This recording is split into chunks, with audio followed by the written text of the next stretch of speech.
Welcome back to another episode of Stress Less with Dr. SOS. We're continuing with part 7 of our special series called The Talk. Today we're looking at the talk through the lens of mental health.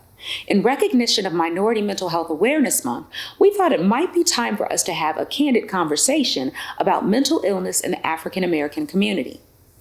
While most of us know that minorities tend to have the most significant physical health issues and the worst health outcomes, many of us have very limited knowledge regarding the impact of mental illness on people of color. Some of us may think that the numbers for physical health and mental health look the same. The truth is, not exactly. Mental illness occurs within the Black population at about the same rate as it does in the general population. In some instances, other races tend to suffer with more significant forms of mental illness than African Americans. However, Black people still tend to have more long-lasting negative consequences related to their mental health issues. So the question becomes, why? If Black people suffer from mental health disorders at about the same rate or less frequently than other races, why is there still such a disparity in our mental health outcomes? Today's special guest is here to help us consider possible answers to that very question. Dr. Jonathan Smith is an organizational psychologist, licensed marriage and family therapist, and an ordained minister with his private practice, The Wellness Collaborative, located in Norfolk, Virginia. He's been providing counseling services for individuals, families, and couples for almost 2 decades. He also provides organizational consulting. Dr. Smith has been married for 32 years and has 4 children ranging in ages from 12 to 31, along with a daughter-in-law and a grandson. In other words, he's well equipped to have this conversation with us today. Together, Dr. Smith and I take a look at minority mental health within the context of social justice as we continue with the talk. Dr. Jonathan, I am so glad that you could join me today for this conversation. As one of my favoriteest colleagues, I'm happy to have you here. And I know that we're going to have an interesting discussion because all my discussions with you are interesting. So for one reason or another, all of them are interesting. So I'm just looking forward to us having this conversation about what's going on in our world today. Well, thank you for having me. I'm looking forward to the conversation. Absolutely. So let's start here. You know, this series is called The Talk. It's one of the special series that we're doing as a part of highlighting some of what's going on in our nation today. And I guess the first question that I generally start with everyone, the first one that I generally ask is, what are your thoughts about race relations in our nation currently? Well, that's quite interesting because I've just finished facilitated a couple of talks on this, and I believe that race relations in this country is a 400-year relationship, and it's been toxic for all 400 years. And what's really difficult is that we as African Americans, we can't leave this relationship because we're here in this country, and so that makes it even worse. And so throughout history, we have been marginalized and treated less than human. And what I find interesting about this time is that we tend to be talking about it more. And, you know, we go through cycles. You talk about the '60s and the '90s and the but now we at another time where we as a people, I call it a Popeye moment. I say we look at each other and say, that's all I can stand, and I can't stand no more. But race relations in this country it has a lot to be. We have a lot of ground to cover. I grew up in the Mid-South. I grew up around 20 minutes from where the Klan started. Oh, wow. And I tell you the truth, what protected me from the racism was my family, because we drew closer together. And I'm telling you, I didn't see real racism until I moved to California. Really? Until I was living in the Northern California, then I would see that subtle racism. And so I'm saying this because racism in America has been racism for 400 years. But what protects us is our family. Right. Because I felt safer in Tennessee, close to where the Klan started, than I did in California. That is so interesting. So race relations is something that that we all have to deal with. I find that remarkably interesting because I think I've heard you talk about the fact that you growing up in Tennessee and it was not too far from where the Klan started. I hadn't heard you talk about before the fact that you experienced more of what we call microaggressions and that undercurrent of racism when you went to the West Coast. So with that being said, what do you think? I know you're saying your family served as a protective factor, but what else do you think might have been going on where you experienced more of it in California than in Tennessee, of all places? Well, honestly, I think that this is just my own theory. As we as a people and then as our individual selves, as we start to climb up and try to better ourselves, it's like we're on the radar. And it's like we interact with and people notice me more out there. And I was in more, I had more opportunities to interact with people of opposite race, of different races. And then I experienced more of the subtle, clutching the bag, asking me from instructors when I was in school, did you write this? Did you say this? Or Jonathan, you're very articulate. I said, I ain't articulate. I'm from the South. No, I'm just playing, but, it would say things like that. And I was like, what are they talking about? And plus I think out there, I actually became what the young folks say now, I became more woke because I had. Yeah, you need to be woke. You need to be woke in this day.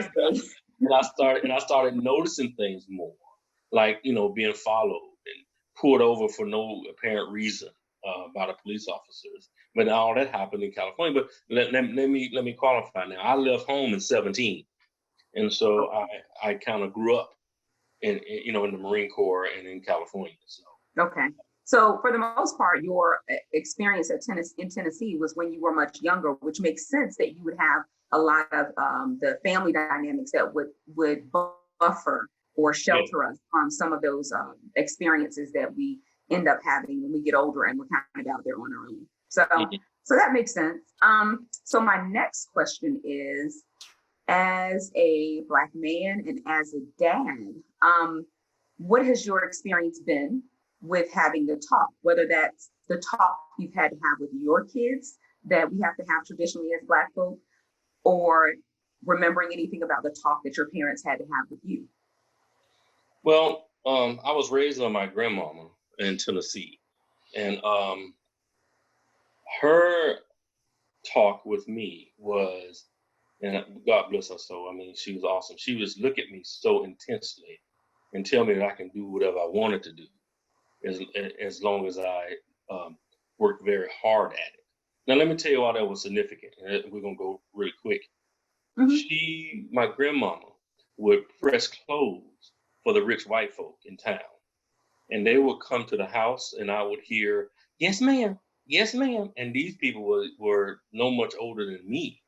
And I would get so mad at my granny for doing that. But then right when the ladies would leave the house or pay her, then she would get that intense look at me again and say, boy, you can do whatever you want to do. Now, the talk from her was, to me, how I interpret it is, you do what you have to do in society to get where you need to go. Yeah. And yes, ma'am, and to her was because they would come in and call her Roberta, and they would choke. I would want to choke them. I'm so glad you didn't. But she was showing me something, right? She was showing me how she survived, right? Now it's fast forward when I have my sons. Now I'm not the yes sir, no sir man, and my grandmother didn't really prepare me for running into police officers and running into types of racism that I started running into as a 19, 20-year-old, because I wasn't even with her then. I was in California. Mm-hmm. So that stuff was kind of difficult. And so I had to kind of learn as I go. And plus, as I looked at different people, different adults around me, like my pastors and stuff. And I had, my dad was in jail, but I had like three dads, three spiritual dads, and they all came around me and helped me. So the talk I had with my sons was something I did not have. First, I would tell them to be completely polite when you pull it over for no reason at all. Know your rights, but be completely polite, because at the time, I would say, because the police officers are the ones with the power. Why do you think there's so few of us that go into, particularly men? So from a minority perspective, there are not a lot of minorities that tend to go into the mental health field, especially with the terminal degrees, so the doctorates.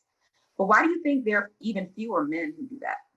I believe there's not many of us in this field because, for one, when I was in the field, a lot of people who were my colleagues or in this class with me, they were white females who had husbands who were bankers, husbands who was this, and they could do the internships. They can do all this stuff.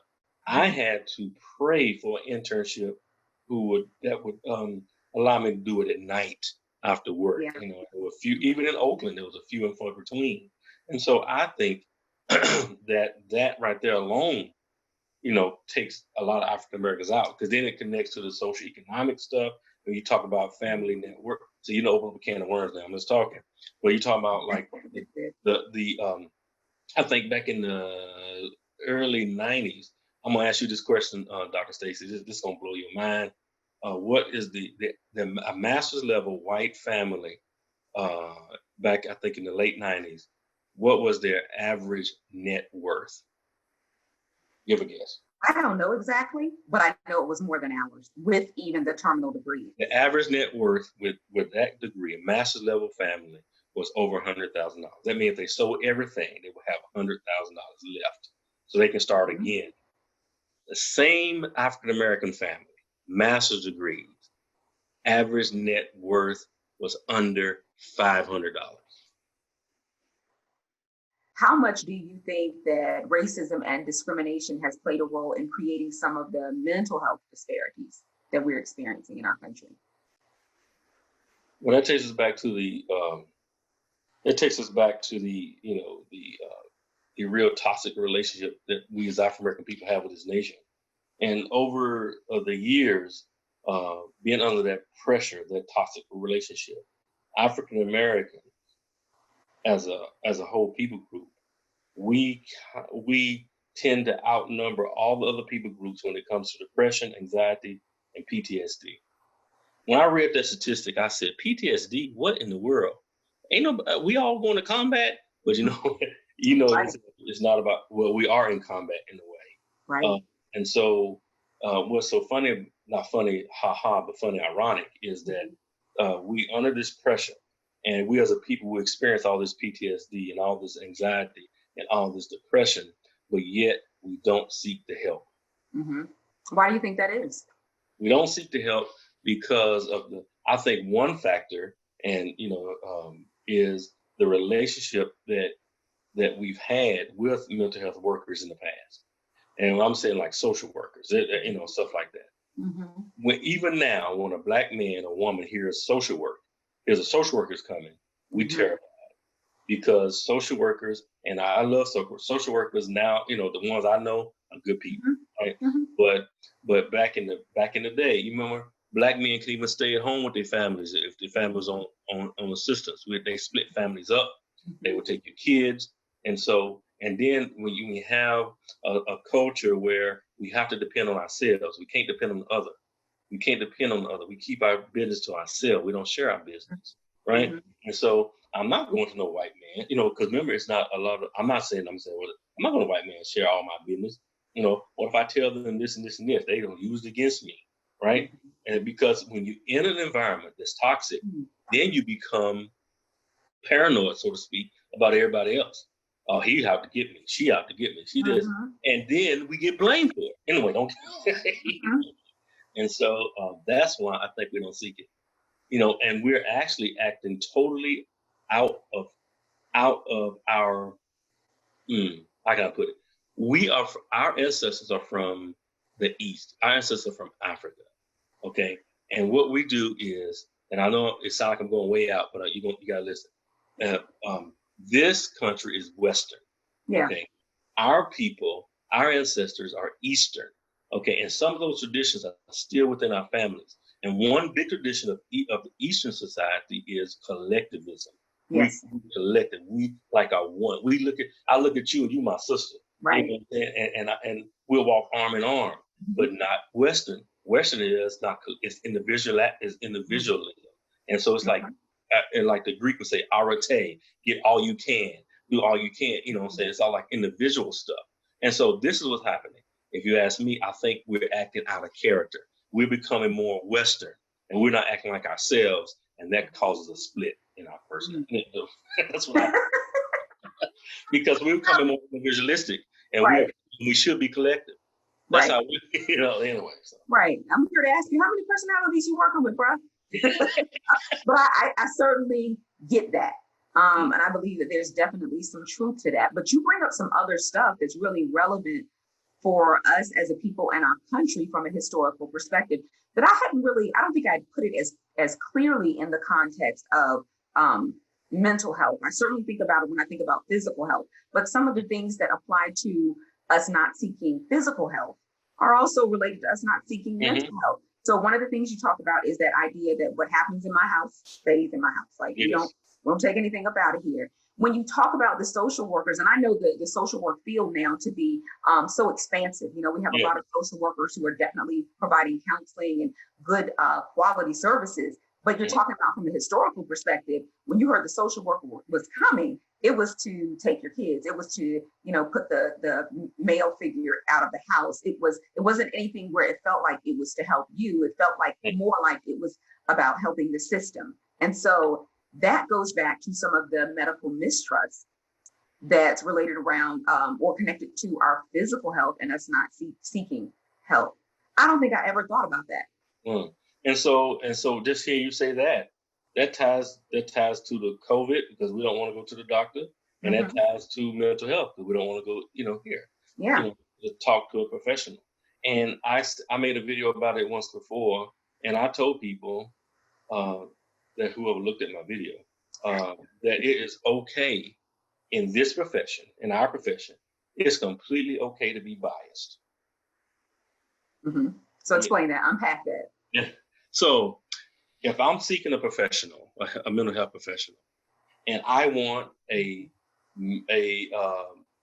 older African American female, that's okay for me to seek out an older African American female, and I don't have to go to the middle-aged white female if I don't want to. Why? Because that's not conducive. If I'm not comfortable with this person, that's not conducive for creating a good therapeutic environment, right? If I want a African American male, then I need to seek one out. Okay, because a white male may not do it for me. And there's a lot of people, they say, well, Jonathan, what are you talking about? I said, look, it's completely okay. Because I kind of learned that when I was working in San Francisco as they had something called the alternative program. It was awesome. They had an Asian therapist, Asian psychiatrist, Asian mental health tech, like they give out medication. And then they had an African-American therapist, American psychiatrist, and we went out to the communities. It had Hispanic the same. And the people felt more comfortable because, look, even though the African-American community is like many different cultures all over, but we have still the same underlying stuff, and we can connect at different levels. And so I firmly believe that. But if you're looking for African-American male, you just said it, it's kind of hard. You got to you're a unicorn, brother. You're a unicorn. Yeah, and so that's why I tell people it's okay to be biased. Like I tell my white clients that I said, look, if we talk for a couple of days and you feel like we're not connecting, go ahead and find your white Aunt Susan if you got to.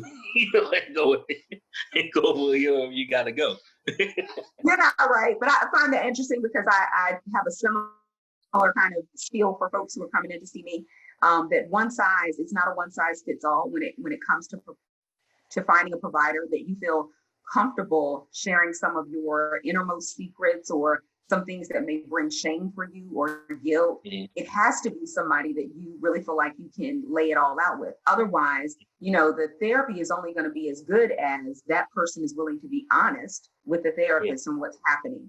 But I remember reading years ago, and I don't know if you've read this, but there was a study that was done where they were looking at all these different theoretical orientations like cognitive behavioral therapy and dialectical behavioral therapy and all these different therapies to see which one was more effective. And what they came back with was, each therapy in its own right had something to offer, but the most effective tool in that room was the relationship. That's right. It was a relationship. So I think that you are absolutely correct in sharing with people that you owe it to yourself to find someone that you feel like you can relate to and connect to, because that's where a lot of the healing is going to be found. Have you ever sought mental health help for yourself?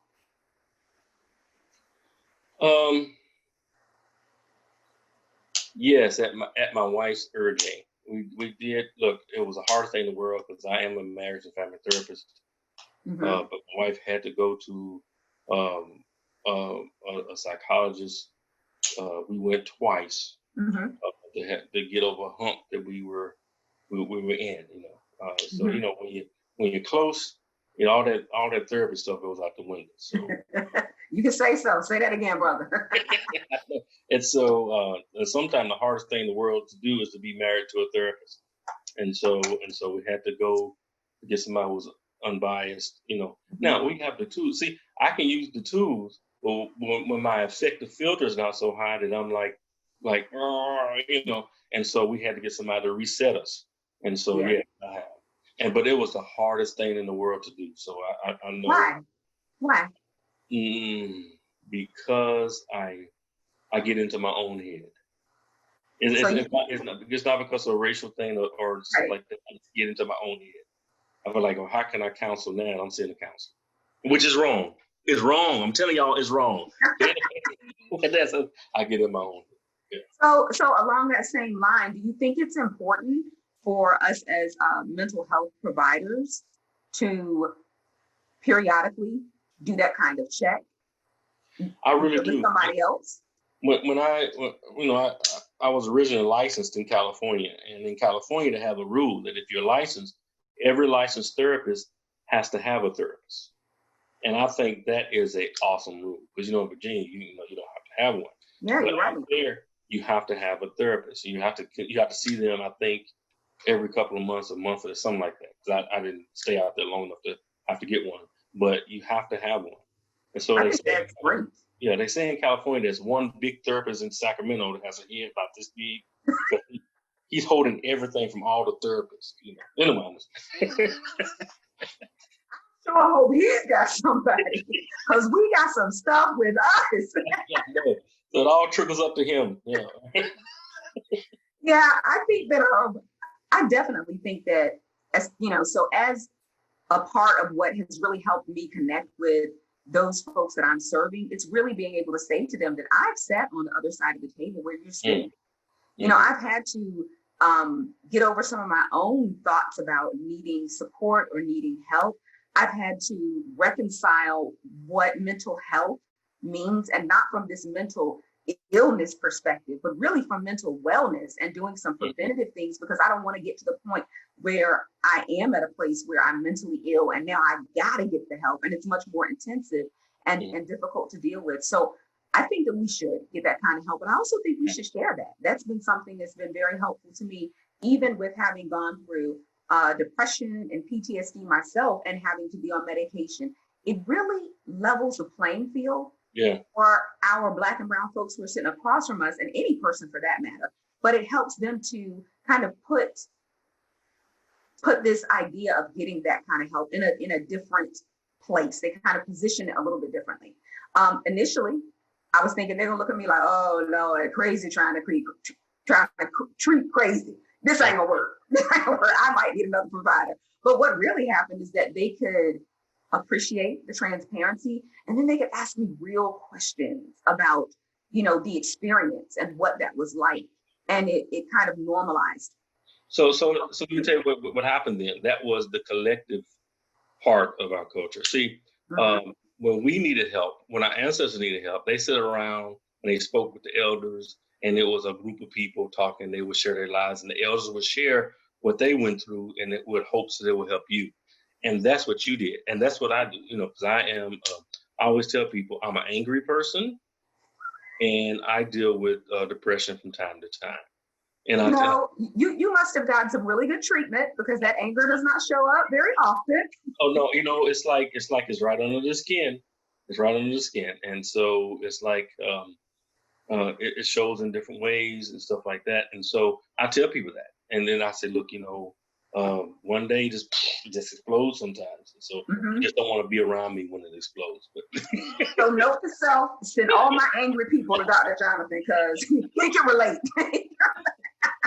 That's really good. I think that the more we're willing to share this kind of collective experience, as you're saying, I think that it allows other people to let down their guards, so they can be willing to receive the right kind of help. It lets us show our clients that we are human. We're not the expert at their life. They are, and we're just going to walk that journey with you, flaws and all. We're just willing to help. Mm-hmm. Yeah. Absolutely. Okay. So next question. What words of advice or words of wisdom, pearls of wisdom, do you have for Black and Brown clients when it comes to getting the most out of their mental health appointments, or even, when to know to actually seek some mental health help? I tell my clients that it's good to seek mental health help when you see that whatever's going on in here is affecting everything out there. And because sometimes we don't see it because it's happening to us. Mm-hmm. And so if your wife and your kids are saying, Dad, what's going on? Why are you doing this? And your job is suffering, and like your friends are saying things to you. See, people around us love us, and they want to, and so you rely on what they say. And also, even if when you start seeking help, it's good to, I always tell my clients, when I see you, I don't want to see you forever. Because for one, I'm gonna get tired of you, and you get tired of me. And so this is what we're gonna do. My job is to work myself out of a job. And I find that my clients like the idea of me saying, yep, you got a problem, I got a problem, but I don't want to see you forever. And so I'm going to help you through this, and I'm going to work you out of a job. So you're going to feel like I'm pushing you out, but I'm not. I'm just trying to give you strength to walk on your own. Right. And so that's what I tell you. When you can't walk on your own, when you feel like you just can't do it, come and get help. Come and get help. And don't, you know what? In our community, the first place we go, which is a good place, is the church. We go to our pastors, we go to our ministers and stuff like that. And so I say, after you go to them and you're still feeling things, come to me. Okay. I hope that answered your question. Yes, it absolutely did. It actually made me think of another question that's kind of connected to that. I know I don't know if it was this year, I think maybe last year, but in the very near past, for the first time in history, our Brown and Black children and adolescents were experiencing suicide more than their white counterparts. What do you think is contributing to that? I think the explosion of social media. I think, remember now, we go back to the same thing: depression, anxiety, PTSD. We as a people group experience a lot of that, and then add to that the adolescent need to that peer pressure, wanting to fit in, stuff like that. And then somebody says some off thing to you on Instagram, right? And your world is coming to an end. Look, I always tell parents that teenagers and adolescents, they have the same emotions that we do, but then multiply them by 10. Yeah. And so if they're, if something make you a little sad, just know that it's gonna make Johnny really sad, because their emotions, it's really magnified. And so I think with just a place where they are in their development, coupled with the 3 issues that I told you about that we as a people have, and then the environment with social media, everybody know your business. Remember, we don't like people knowing our business. Right. You got to know your business, right? And so I unfortunately I have a lot of teenagers, a lot of adolescents that have tried to kill themselves. And I tell them this, I didn't make it up, but I tell them this and it makes them think. When you attempt to kill yourself, you are applying, I'm sure you heard it before, you're applying a permanent solution to a temporary problem. I said, but it's it. I said, that problem will go away, even if the whole school hates you. In 20 years, you're not going to know them. Right. And so a permanent solution to a temporary problem, we don't want to apply that. We want to find some solutions to your immediate problem and keep living. Mm-hmm. So in light of that, yes, I have heard that and I agree with that wholeheartedly. And that's something that I share as well, along with talking to parents about developmentally where their children are in their brain development and functioning. I've had many parents that come in and they say things of adolescents and teens, and they'll say things like, my child has just lost his mind. What in the world? He was acting crazy. He just lost his mind. And I told him, well, his mind has not really fully developed. It was never really fully there. When they're that young, that frontal lobe hasn't finished developing. That's going to happen in their 20s. And so their judgment, their reasoning, all of those things are kind of off. And I can tell you, having shared that with parents, especially our Black and brown parents, where they really are looking like, what is the matter? Because back in the day, we didn't used to act that way. First of all, nostalgia does some things. You did used to act that way, in some ways worse. So let's be honest. But secondly, for them to understand that there's a real reason behind their child not understanding or looking at them and leaning their head to the side, like, look, when you're talking to them and it doesn't seem to get through. I think that allows some parents to extend grace to their children. Thank you for joining me for this episode of Stress Less with Dr. SOS. As someone who not only treats others with mental illness, but has also experienced mental health challenges personally, I know the importance of us seeking treatment and getting help, the right kind of help. If you or anyone you know is suffering with a mental health issue, please know that you don't have to suffer in silence. Reach out and get the help you need so you can not only look well, but can actually learn how to live well. Help and hope is only a phone call away. Well, that's it for today. I hope you found our conversation on mental wellness helpful and informative, and we look forward to seeing you again for our next episode of Stress Less with Dr. SOS. Until next time, choose to live well.